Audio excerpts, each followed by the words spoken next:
많이 무더운 날씨입니다. 1977년 7월 달은 요즘 더위보다 좀 더 더웠습니다.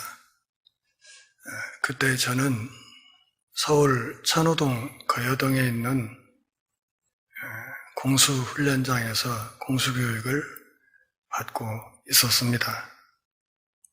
매일 아침 10km 폭풍구보로 일과를 시작합니다. 폭풍구보라고 이야기를 하는 것은 10km 구간을 100m 달리기 하는 속도로 계속 뛰어야 하기 때문에 그렇게 이름을 붙인 것입니다.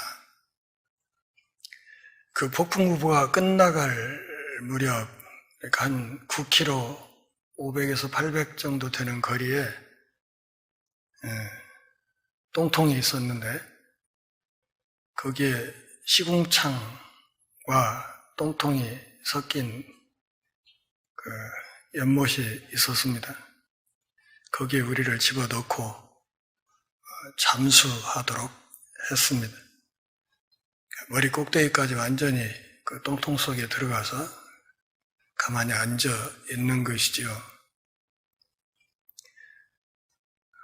머리가 물 위로 올라오면 사정없이 몽둥이질을 하기 때문에 그냥 숨을 참고 잠수하고 있어야 됩니다. 역설적으로 그렇게 똥통 속에 들어가서 잠수하고 있는 시간이 참 편했습니다. 이제 그러다 나와서 길가에 다시 이제 정렬을 해서 서 있으면 우리 머리 꼭대기부터 옷 전체에 그냥 똥덩어리, 시궁창 흙덩어리들이 그냥 아래로 줄줄줄줄 흘러내리는 모습으로 그러고 서 있었습니다. 그 길가 바로 옆에 논이 육군 교도소 소유의 논이었는데 거기에 육군 교도소에 수감된 죄수들 중에 모범수들이 헌병의 감시하에 나와서 논에 들어가서 일렬로 서서 피를 뽑고 있었습니다. 우리가 나와서 그러고 후줄근한 모습으로 서 있으면 그 죄수들이 피를 뽑다 말고 서서 이렇게 보면서 우리를 보고 혀를 이렇게 혀를 찼습니다. 아무리 그래도 우리는 본질이 대한민국 육군 장교고 걔네들은 교도소에 갇혀있는 죄수인데 그 죄수들이 우리를 향해서 혀를 끌끌 찹니다. 역설이지요. 예수님이 십자가를 지시고 돌아가시는 이야기 속에는 방금 제가 말씀드린 그런 역설보다도 몇천 배나 또 몇만 배나 더한 역설이 숨겨져 있습니다. 메시아의 영광이 어떻게 역설적으로 드러나는지 하는 상황을 오늘 본문을 통해서 다시 확인해 볼 수 있습니다. 빌라도가 예수님을 십자가에 못 박도록 내주었습니다. 군병들이 채찍질하고 있었다는 이야기 지난 주간에 마지막으로 드렸습니다. 27절 말씀에 그 상황이 이어지고 있습니다. 총독의 군병들이 예수를 데리고 관정 안으로 들어가서 온 군대를 그에게로 모았다. 관정이라는 이 프라이토리온이라는 말은 장군의 본부라는 뜻인데 명절 때 총독의 임시 거주지였습니다. 원래 가이사랴에 총독이 거주하고 있었는데 명절 때는 혹시 소요 사태가 있을지 모르니까 예루살렘에 와서 있었는데 그때 머물던 곳을 프라이토리온이라고 했고 우리 성경은 이것을 관정으로 번역했습니다. 더 나은 번역은 관저라고 하는 것이 낫겠습니다. 약 300명 내지 600명의 보병부대를 모았습니다. 예수님 하나를 희롱하고 조롱하기 위해서 군대 300명, 600명이 둘러싸고 나사렛 예수를 희롱하기 시작한 것입니다. 27절부터 31절까지 말씀은 군병들이 예수님을 채찍질하고 메시아를 조롱하는 이야기입니다. 여러분, 그 고대에서 이렇게 그 죄수를 참수형을 할 때 목을 자르는 망나니가 있지 않습니까? 망나니가 나와서 그냥 칼 들어서 탁 치던가요? 그렇게 하지 않습니다. 망나니가 나와서 칼에 술을 쫙 뿜었다가 뿜고 그 앞에서 그 목이 잘릴 죄수 앞에서 망나니 춤을 추지요. 그와 비슷한 장면이 오늘 본문에서 일어나고 있는 것입니다. 빌라도가 묵인하는 가운데서 군병들이 예수님 하나를 세워두고 조롱하기 시작합니다. 옷을 벗깁니다. 거기에 홍포를 입힙니다. 마가복음에서 본문을 살펴보면 이 홍포가 자색 옷이었다 그렇게 말합니다. 당시 자주색 옷은 황족들이 옷을 해입는 색깔이었습니다. 황족의 색깔이죠. 그래서 유대인의 왕이라고 하는 예수님을 왕처럼 꾸미는 작업을 한 것이죠. 옷을 벗기고 홍포를 입힙니다. 수많은 사람 앞에서 대낮에 옷이 빨가벗겨지는 것이 어떤 느낌일지 우리는 상상하기가 어렵습니다. 과거 김근태 선생님이 한번 출소 후에 한 얘기가 있습니다. 중앙정보부 취조실에 가서 늘씬 얻어 터지고 막판에 옷을 벗기는데 제일 수치스러웠던 것이 팬티를 벗기는 거였다. 이거 안 당해본 사람은 모른다. 그렇게 이야기를 한 적이 있습니다. 백주 대낮에 멀쩡한 사람이 빨가벗기고 또 왕으로 꾸미면서 조롱하고 가시관을 엮어서 머리에 씌우고 임금이 드는 호를 상징하는 갈대를 꺾어서 손에 쥐어주고 그러면서 그 앞에서 병사들이 무릎을 꿇고 마치 황제에게 인사를 하듯이 유대인의 왕이여 평안할지어다 이러면서 예수님을 조롱하기 시작합니다. 여기 평안할지어다 하는 29절의 이 말은 그냥 쉽게 번역하면 만세 그런 뜻입니다. 만세 유대인의 왕 만세 이러면서 예수님을 조롱합니다. 이것이 이사야서 53장 3절 말씀이 성취된 것입니다. 그분이 멸시를 받아서 사람들에게 버림받았다. 또 시편 22편 27절 말씀이 역설적으로 성취된 것입니다. 땅의 모든 끝이 여호와를 기억하고 돌아오며 모든 나라 모든 족속이 그 주님 앞에 예배하리라.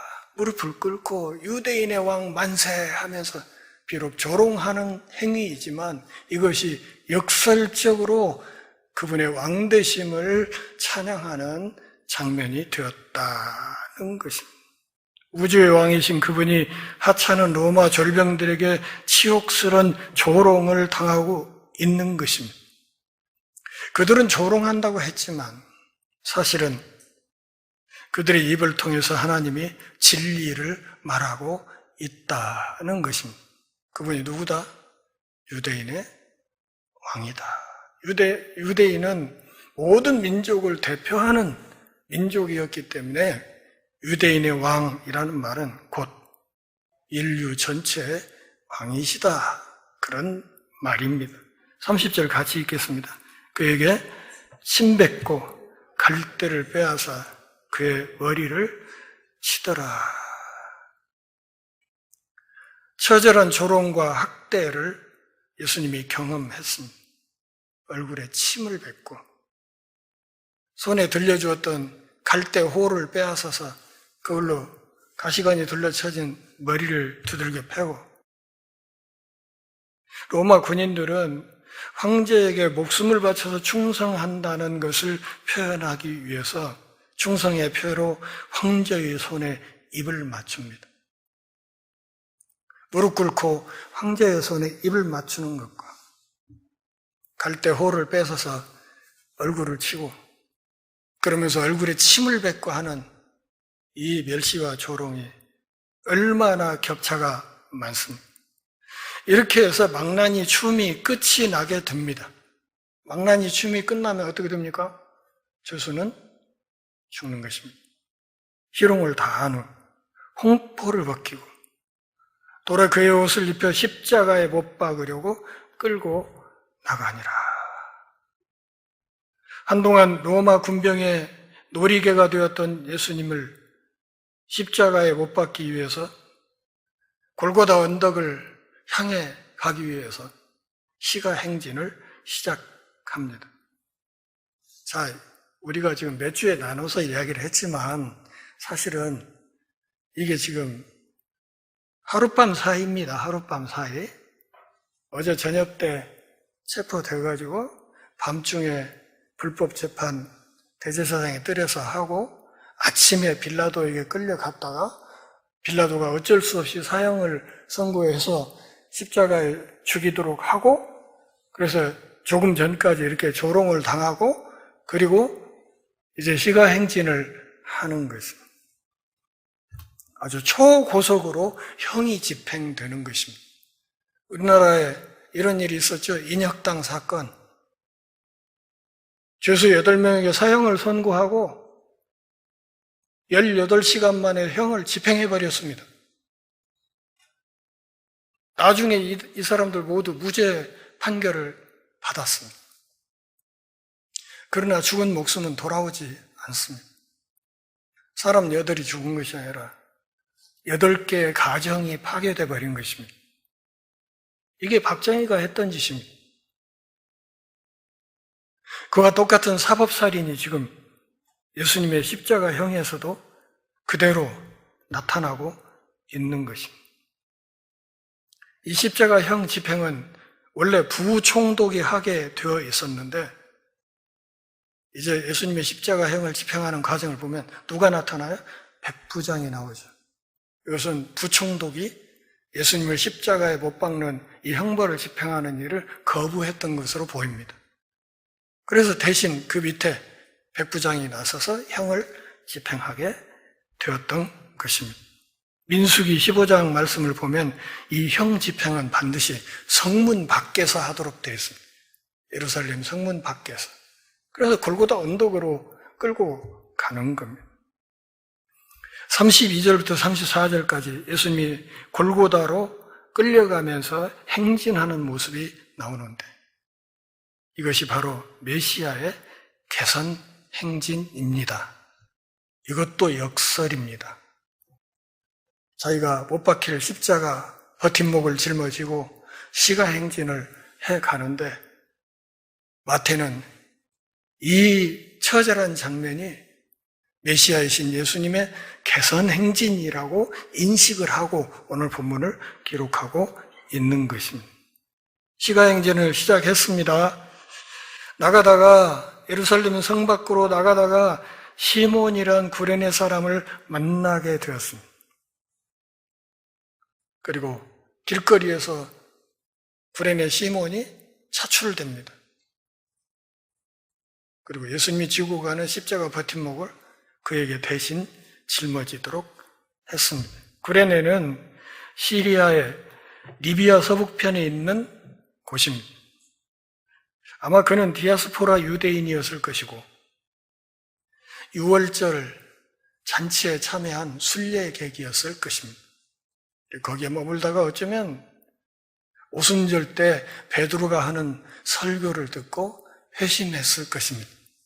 그렇게 해서 기독교인이 되었을 것입니다. 마가복음 15장 21절과 로마서 16장 13절 말씀을 보면 이 시몬의 아들이 알렉산더와 루포다. 그리고 로마서에서 바울은 인사를 하는 중에 루포와 그의 어머니, 루포의 어머니는 나의 어머니나 같다. 이렇게 이야기하는 모습이 보이죠. 이렇게 보면 루포도 그렇고 그의 어머니도 그렇고 구레네 시몬도 그렇고 초대교회에 굉장히 중요한 인물이 되어 있었다는 사실을 짐작할 수 있습니다. 그는 길거리에서 징집당해서 그 무거운 십자가 버팀목을 대신 짊어지게 되었지만 아무런 불평 없이 예수님의 고난에 동참했고 피 흘리며 죽어가신 예수님의 최후를 생생히 목격한 십자가의 증인이 되었습니다. 조금 전에 인용한 말씀들을 보면 그의 온 가족이 구원의 대열에 합류했다는 사실을 읽을 수 있습니다. 골고다라는 말은 두개골이라는 뜻이에요. 두개골. 아람어 길갈타 혹은 굴골트라는 말을 헬라어로 음역한 것이 바로 골고다입니다. 이 골고다 언덕을 또 다른 표현으로 우리가 갈보리라고도 하지 않습니까? 이 갈보리는 라틴어 칼바리아를 음역한 것입니다. 그러니까 언어의 차이일 뿐이지 모두 다 두개골이라는 뜻이죠. 그 언덕배기 모양이 아마 사람의 두개골 모양으로 그렇게 되어 있었던 것 같고 그 위에 십자가를 세우고 형을 집행하면 사람들이 보기 좋기 때문에 잘 보이는 곳이기 때문에 골고다 언덕에서 예수님을 십자가에 못 박아 죽이려고 끌고 나갔던 것입니다. 34절 같이 읽겠습니다. 쓸개 탄 포도주를 예수께 주어 마시게 하려 하였더니 예수께서 맛보시고 마시고자 하지 아니하시더라. 시편 69편 21절 말씀이 성취되었습니다. 쓸개, 초라는 말이 등장하죠. 이 쓸개탄 포도주는 일종의 그 마취제 역할을 하는 것이었을 겁니다. 그러니까 십자가형을 당할 사람에 대한 마지막 그 하찮은 자비를 베푼다고 하면서 그렇게 마취시키려고 했던 것 같고 또 하나 두 번째는 이렇게 해서 마취돼가지고 약간 몽롱한 상태의 죄수라야 십자가에 못을 박을 때 다루기가 쉽기 때문에 그렇게 마취시키려는 작업을 했던 것으로 보입니다. 그랬더니 예수님이 맛보시고 마시고자 하지 아니하시더라 그랬습니다. 여기 마시고자 하지 아니하시더라 하는 이 말이 동작이 계속 반복되는 표현으로 되어 있습니다. 이것은 그 사람들이 계속 마시게 하려고 했고 예수님은 계속해서 거절했다는 뜻입니다. 이미 우리가 다뤘던 마태복음 26장 29절 말씀에서 뭐라고 말씀하셨어요? 내가 파루시아 때까지는 포도나무에서 난 것을 다시는 마시지 않겠다. 그렇게 말씀하셨잖아요. 그 말씀을 지키신 겁니다. 자신의 약속을 끝까지 지키시면서 거절했습니다. 그리고 결국은 예수님은 마취 상태가 아닌 맑은 정신으로 끝까지 우리들의 고통을 대신 감당하면서 십자가에 못 박히게 되었습니다. 35절 같이 읽어보시죠. 그들이 예수를 십자가에 못 박은 후에 그 옷을 제비 뽑아 나누었다. 그랬습니다. 시편 22편 18절 말씀을 보면 예수님의 이 십자가 못 박히는 이 장면에서 이 말씀이 성취되었다 하는 것을 알 수 있습니다. 또 요한복음 19장 23, 24절을 보면 그들이 예수님의 옷을 몇 조각으로 나누었다? 네 조각으로 나누었다. 그렇게 되어 있죠. 그러니까 십자가를 못 박는 작업을 한 병사들이 몇 명이다? 4명이다. 그러면 4명이 덤벼들어서 예수님의 손목과 발목에 대못을 박았습니다. 지금 오늘 본문 35절에서 마태가 우리에게 말하고자 하는 것은 예수님의 십자가 처형은 역사적 사실이다 하는 것입니다. 팩트라는 거죠. 그분이 십자가에 못 박혀 돌아가신 게 팩트다. 누군가 조작해낸 게 아니다. 그런 뜻입니다. 35절부터 38절까지 십자가에 못 박히시는 장면이 기록되어 있지요. 못 박아놓고 36절 보면 형을 집행한 사람들이 거기 앉아서 지키더라 그랬습니다. 2가지 이유입니다. 하나는 죄수가 숨이 끊어지는 것을 확인하기 위해서. 2번째는 누군가가 와서 죄수를 구해내지 못하게 하기 위해서. 그래서 거기 앉아서 지켰다. 그런 말. 그분의 머리 위에 이는 유대인의 왕 예수라 쓴 죄패를 붙였더라 그랬습니다. 요한복음 19장 19절과 22절 말씀을 한번 보십시오. 나사렛 예수, 유대인의 왕. 그리고 빌라도가 내가 쓸 것을 썼다. 이렇게 이야기합니다. 이 죄패를, 예수님 머리에 붙인 죄패를 누가 썼다고? 빌라도가 직접 썼다고. 빌라도가 직접 썼다고요. 나사렛 예수 유대인의 왕. 로마의 식민 통치를 받는 유대인들의 처지와 그 식민지 백성인 주제에 서로 간 반목하면서 무죄한 사람을 죽이려고 하는 유대교 종교 지도자들을 조롱하는 뜻에서 빌라도가 친히 봐라 너희들의 왕이다 하는 것을 확인하기 위해서 유대인의 왕이라고 써서 붙였습니다. 3개 언어로 썼습니다. 히브리어로 이것은 유대인을 위한 선언입니다. 라틴어로 법적인 선언입니다. 헬라어로 만인을 위한 공포였습니다. 그러니까 나사렛 예수 유대인의 왕이라는 이 3개 국어로 쓰여진 이 죄패를 통해서 빌라도가 쓴 이 죄패를 통해서 예수님이 만인의 왕이시라는 이 진리가 역설적으로 공포된 것입니다. 자, 유대인의 왕 예수라는 이 표현 누가 썼다고요? 빌라도가 썼다. 빌라도는 이방인입니까? 유대인입니까? 이방인입니다. 이 말이 마태복음에서 이미 한번 나왔었죠. 언제? 동방박사가 예수님의 탄생 때 별을 보고 찾아와서 유대인의 왕이 어디 계시냐 이렇게 물었잖아요. 동방박사는 유대인입니까? 이방인입니까? 이방인.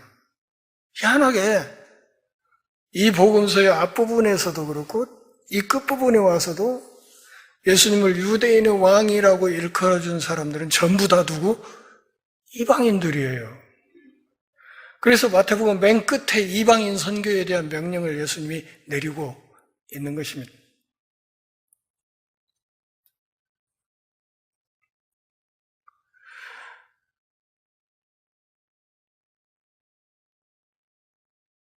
요한복음 19장 21절 말씀을 보면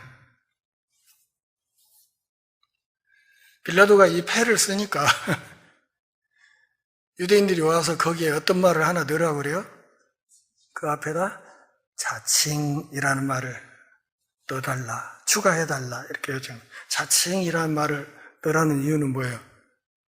산헤드린에서 심야 재판을 하면서 예수님을 무슨 죄로 판결을 했죠? 신성모독죄로 판결을 했죠.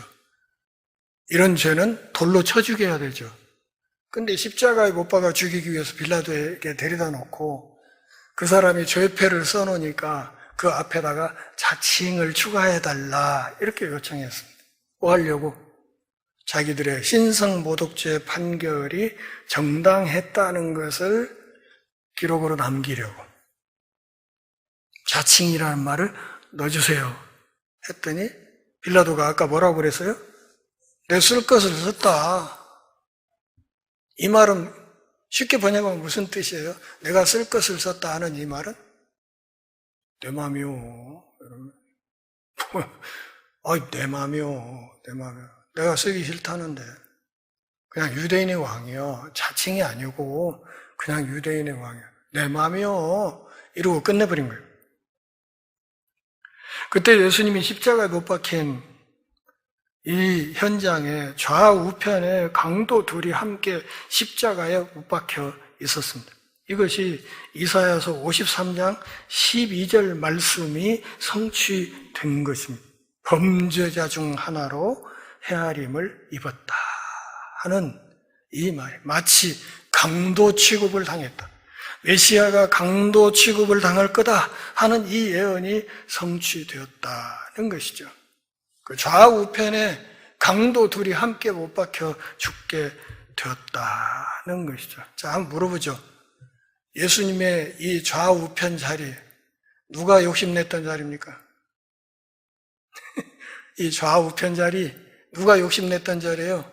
그 자리 차지하려고 어머니 통해서 엄마 찬스 쓰려고 했던 사람들이 둘이 있었죠. 야고보와 요한. 그 야고보와 요한이 탐냈던 자리가 거기요. 거기. 이 사실을 알았으면 그들은 그 욕심 안 냈을 거죠. 지금 다 도망가고 없지 않습니까?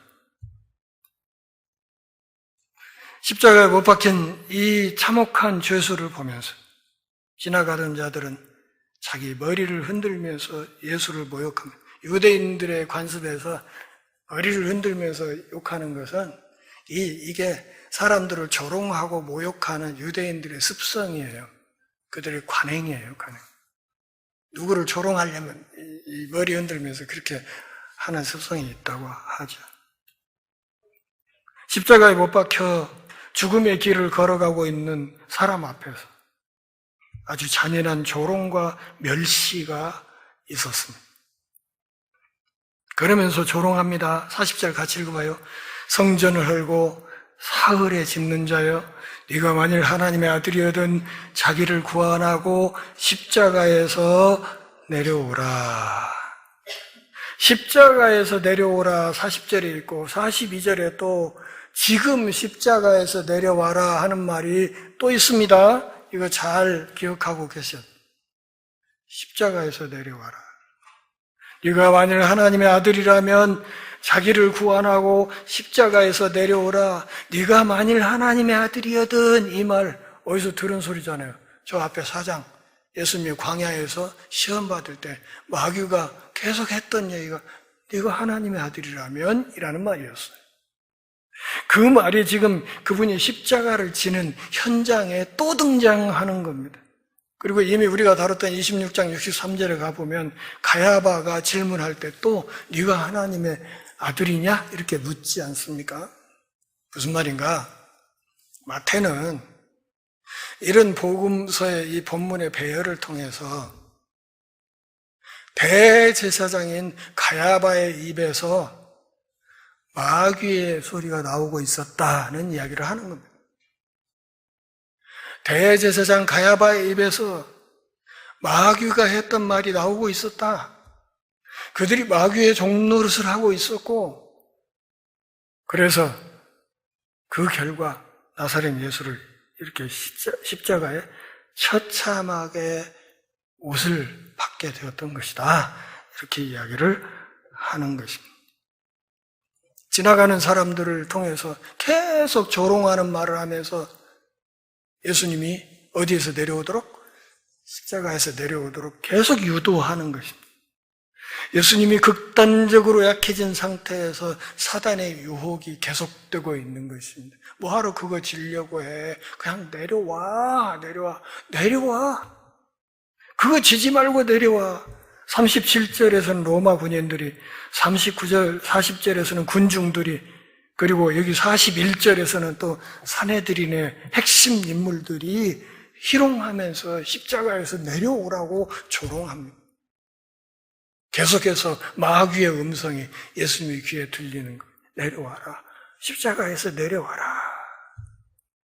대제사장들도 서기관들과 장로들도 함께 희롱하면서 42절을 같이 읽어요. 그가 남은 구원하였으되 자기는 구원할 수 없도다. 그가 이스라엘의 왕이로다. 지금 십자가에서 내려올지어다. 그리하면 우리가 믿겠노라. 네가 십자가에서 내려와서 네가 메시아라는 것을 증명해라. 그러면 그걸 보고 우리가 믿어주겠다. 이렇게 얘기를 하는 거예요.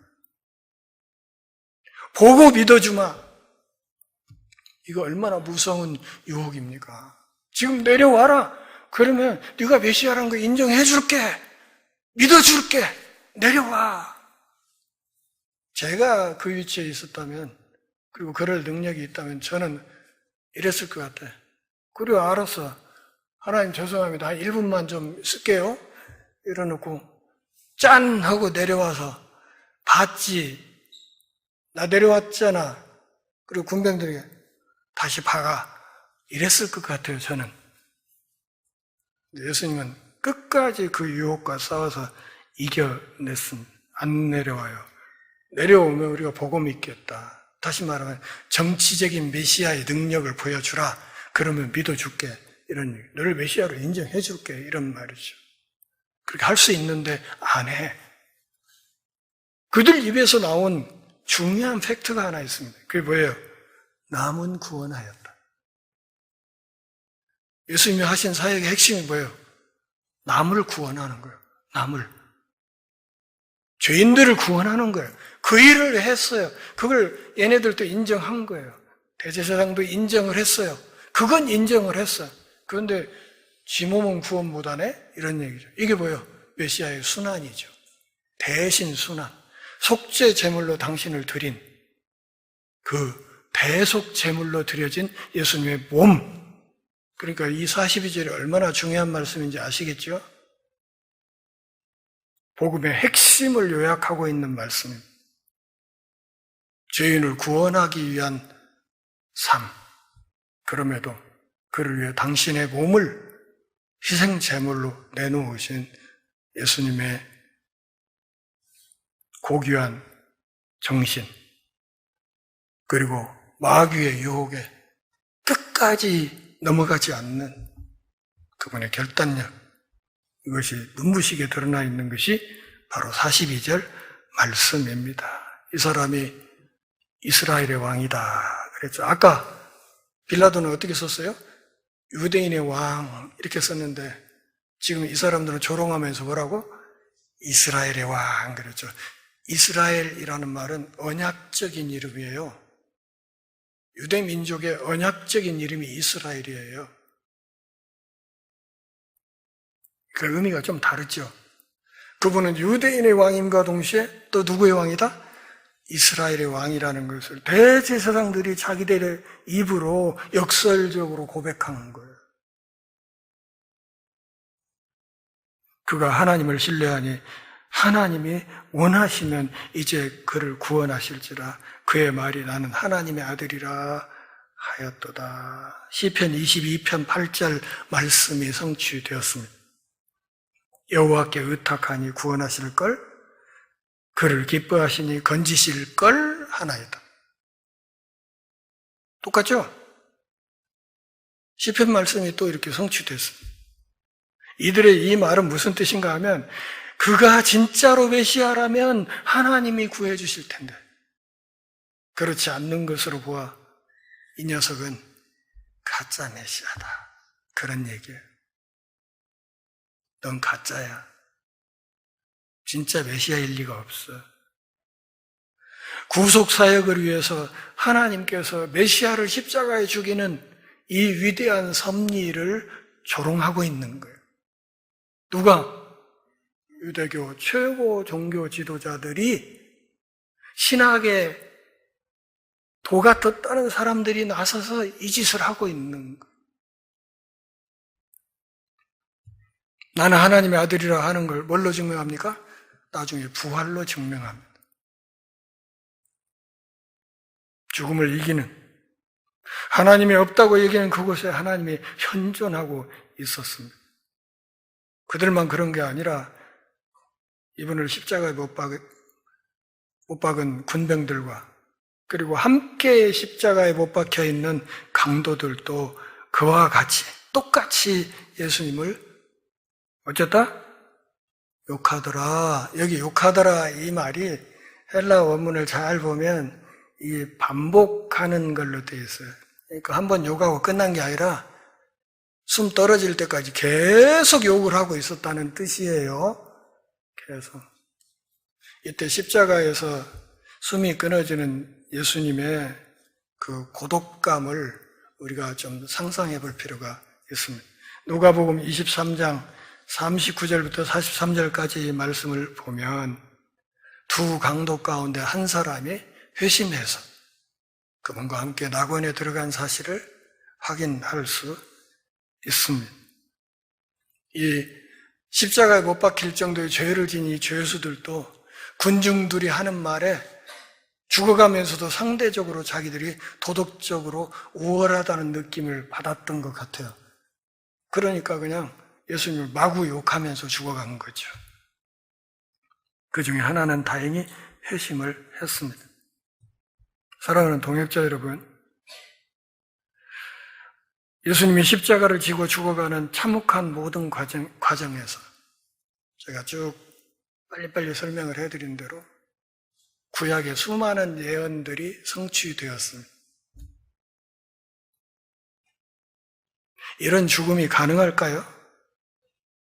우리가 세상을 떠날 때 성경에 있는 수많은 예언들, 수많은 거 필요 없고 그 중에 하나라도 성취되는 그런 죽음을 우리가 이렇게 할 수 있을까요? 어림없습니다. 그런데 그분이 십자가에 못 박혀 죽어가는 과정에 수많은 성경의 예언들이 성취되었습니다. 십자가는 역설입니다. 그렇게 참혹한 형벌을 당한 그분의 본질은 누구였다? 하늘 영광을 손에 쥐고 계시는 우주의 왕이셨다. 진짜 왕이셨다 하는 것입니다. 이 말씀 앞에서 우리가 깊이 배워야 될 것은 우리의 남은 생에 어떻게든 십자가 정신으로 살아가야 된다는 것입니다. 고통 속에서도 예수님처럼 하나님의 뜻을 끝까지 이루어내는 삶. 십자가 정신이 뭐라고 제가 요약을 해드렸습니까? 지난번에 수요일 밤에도 말씀드렸는데 십자가 정신이 뭐예요? 나는 죽을 테니 너는 살아야 된다는 정신이라고 했어요. 모든 교인들이 그 마음을 갖고 있으면 이 교회에서 문제될 일 하나도 없습니다. 그렇게 살아가겠다고 고백하기 위해서 건물 꼭대기에 십자가 달아놓은 거예요. 우리 남은 시간 동안 십자가 정신을 깊이 묵상하며 고난 속에서도 하나님의 뜻을 온전히 이루어가는 신실한 하나님의 백성들 다 될 수 있기를 바랍니다. 기도하겠습니다. 하나님 아버지, 오늘 또 우리가 모여 경배하며 주의 말씀 드리며 우리 신앙의 옷깃을 다시 여미는 복 주셔서 고맙습니다. 삶이 다하는 그날까지 우리 주님의 십자가를 깊이 묵상하며 그 십자가 정신을 가슴에 안고 십자가 정신을 실천하는 삶을 더 열심히 살아낼 수 있도록 은혜 허락하여 주옵소서. 예수님의 이름으로 기도합니다. 아멘.